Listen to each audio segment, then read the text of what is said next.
ശബരിമലയിൽ അയ്യപ്പ ഭക്തന്മാരുടെ തിരക്ക് കുറയുകയാണ്. പ്രതികൂല കാലാവസ്ഥയാണ് കാരണമെന്നാണ് അറിയുന്നത്. അതുകൊണ്ടാണ് തിരക്ക് കുറഞ്ഞതെന്ന് മനസ്സിലാക്കുന്നു.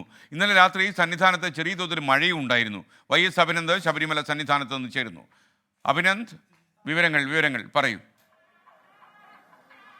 ഗുഡ് മോർണിംഗ് എസ്കെൻ. ശബരിമലയിൽ ഇപ്പോൾ തീർത്ഥാടകരുടെ എണ്ണം ചെറിയ രീതിയിലൊന്ന് കുറഞ്ഞിരിക്കുകയാണ്. കാരണം ഇന്ന് ഞായറാഴ്ചയാണ്. സാധാരണ രീതിയിൽ ഇങ്ങനെയല്ല തിരക്ക് അനുഭവപ്പെടേണ്ടത്. ഇന്നലെ വലിയ രീതിയിലുള്ള ഒരു മഴ സന്നിധാനത്ത് അനുഭവപ്പെട്ടിരുന്നു. അതിന്റെ ഭാഗമായാണ് ഇപ്പോൾ തിരക്ക് നിയന്ത്രണ വിധേയമായിരിക്കുന്നത്. ഇന്ന് ഞായറാഴ്ച ആയതുകൊണ്ട് തന്നെ പമ്പ മുതൽ സന്നിധാനം വരെ പ്രത്യേക പോലീസിനെയൊക്കെ വിന്യസിച്ചിരുന്ന ഒരു സാഹചര്യം ഉണ്ടായിരുന്നു. കാരണം കൂടുതൽ തിരക്ക് കണക്കിലെടുത്ത്. പക്ഷേ ചെന്നൈയിൽ ഉൾപ്പെടെയുള്ള ഭിഞ്ചാൽ ചുഴലിക്കാറ്റിന്റെയൊക്കെ പശ്ചാത്തലത്തിൽ ശക്തമായ മഴ ഈ പല ഭാഗങ്ങളിലും ഇപ്പോൾ പെയ്യുന്നുണ്ട്. അതിന്റെ അടിസ്ഥാനത്തിലാണ് ഇപ്പോൾ മറ്റ് സംസ്ഥാനങ്ങളിൽ നിന്നുള്ള ആളുകളുടെ ഒരു തിരക്ക് അല്ലെങ്കിൽ തള്ളിക്കയറ്റം ചെറുതായി ഒന്ന് കുറഞ്ഞു. നമുക്ക് ദൃശ്യങ്ങളിൽ നിന്ന് വ്യക്തമാണ്.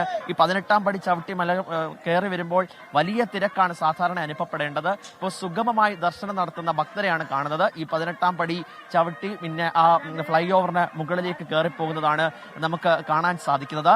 ശരാശരി 80,000 ഭക്തരാണ് സാധാരണ ദിനം തോറും ദർശനം നടത്തുന്നത്. വെർച്വൽ ക്യൂ സംവിധാനം വഴിയും സ്പോട്ട് ബുക്കിംഗ് സംവിധാനം വഴിയും ഇന്നലെ ഏതാണ്ട് 70,000-ലധികം ഭക്തജനങ്ങൾ ഇന്നലെ ഇവിടെ ദർശനം നടത്തിയിട്ടുണ്ട്. തിരുവിതാംകൂർ ദേവസ്വം ബോർഡ് പ്രസിഡന്റ് ഇപ്പോൾ ശബരിമല സന്ദർശിച്ചിട്ടുണ്ട്. അല്പസമയത്തിനകം തന്നെ അദ്ദേഹം മാധ്യമങ്ങളോട് സംസാരിക്കുമെന്നാണ് പറയുന്നത്. ചടങ്ങുകളിലേക്ക് വന്നു കഴിഞ്ഞാൽ ഇപ്പോൾ ഉഷപൂജ പുരോഗമിച്ചുകൊണ്ടിരിക്കുകയാണ്.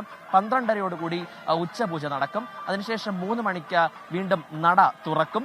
അങ്ങനെ 6:30-ക്ക് ദീപാരാധന, പിന്നീട് 9:30-ക്ക് അത്താഴപൂജ, 10:50-ഓടുകൂടി ഹരിവരാസനം പാടി ഇന്ന് നടയടയ്ക്കും. എന്തായാലും ശക്തമായ ഒരു മഴ സന്നിധാനത്തെമ്പാടുമുണ്ട്. അതിന്റെ ഒരു തള്ളിക്കയറ്റം തിരക്കിൽ കുറവ് ഉണ്ട് എന്നതാണ് ഏറ്റവും ശ്രദ്ധേയമായ കാര്യം. എന്നിരുന്നാൽ തന്നെയും പോലീസ് കൃത്യമായി തന്നെ എല്ലാ സംവിധാനങ്ങളും ഏർപ്പെടുത്തിക്കൊണ്ട് എല്ലാ സുരക്ഷാ സംവിധാനങ്ങളും ഏർപ്പെടുത്തുന്ന ഒരു സാഹചര്യമാണ് നിലവിൽ സന്നിധാനത്തുള്ളത്.